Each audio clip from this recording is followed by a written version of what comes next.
Crime બ્રાન્ચના કાફલાએ Shivaji circle 50 વારિયા વિસ્તારમાંથી English દારૂનો જથ્થો ઝડપી લીધો હતો.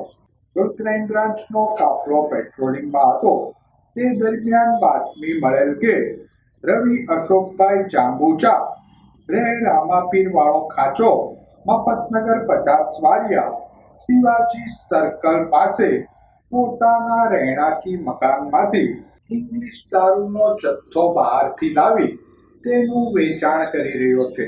બાતમીના આધારે પોલીસે રેડ કરતા રહેણાંકી મકાનમાંથી અલગ અલગ બ્રાન્ડની IMFL પેટ બોટલ નંગ 339 કિંમત ₹29,348 નો મુદ્દામાલ મળી આવ્યો હતો.